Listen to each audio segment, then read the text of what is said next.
Welcome back. This is part 2 of the Python full course for beginners. In part 1, you learned what Python is and how it works at a basic level. Now we are moving to something very important. In this video, you will learn how Python stores information. This is where real programming starts.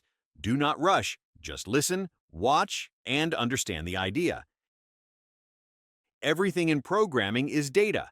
Your name is data. Your age is data. A yes or no answer is data. Python programs work by storing data, changing data, and making decisions using data. So, how does Python store data? Python uses something called a variable. A variable is like a container. It holds a value, and it has a name. When you give a value a name, Python remembers it for later use. For example, if you write age equals 25, Python stores the number 25 and names it age. If you write name equals Alex, Python stores the text Alex and names it name. Later, you can use these names anywhere in your program. Think of a variable like a labeled box. The label is the variable name.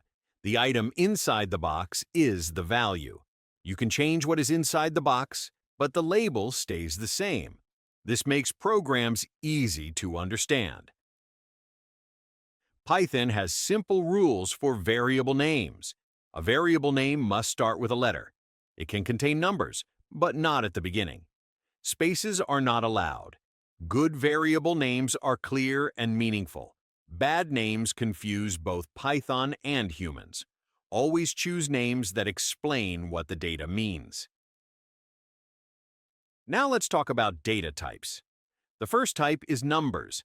Python uses numbers for calculations, counting, and measurements.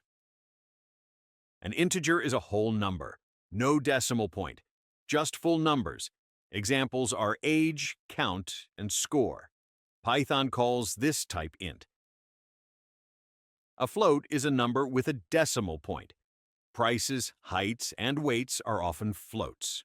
Python understands the difference between whole numbers and decimal numbers. Next, we have strings. Strings store text. Text must always be inside quotes. Quotes tell Python, this is not a number, this is text. Without quotes, Python will think you made a mistake. Another very important data type is Boolean.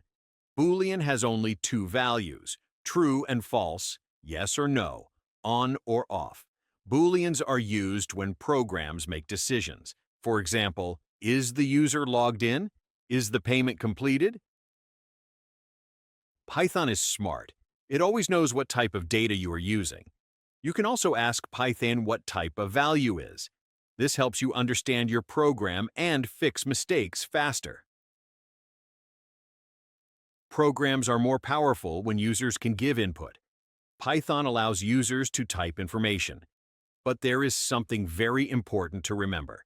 User input is always text, even if the user types a number.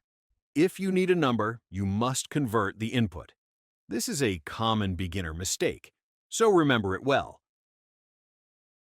Now imagine a simple program. The program asks for a name, then asks for an age, then shows them. This is how real programs work. They take input, store data, and show output. Think about a form. Your name is text. Your age is a number. A checkbox is true or false. Python works the same way. It just uses different data types. When learning variables and data types, mistakes will happen. Forgetting quotes, using wrong variable names, mixing text and numbers. This is normal. The key is to read error messages carefully and practice slowly. In this video, you learned what variables are, how Python stores data, numbers, strings, and booleans, how user input works. In the next part, we will teach Python how to make decisions. This is where programs become intelligent. You are doing great. If this feels difficult, that means you are learning something new. Do not stop now. Programming rewards patience. This is the end of Part 2. Continue to Part 3 when you are ready. Thank you for learning Python.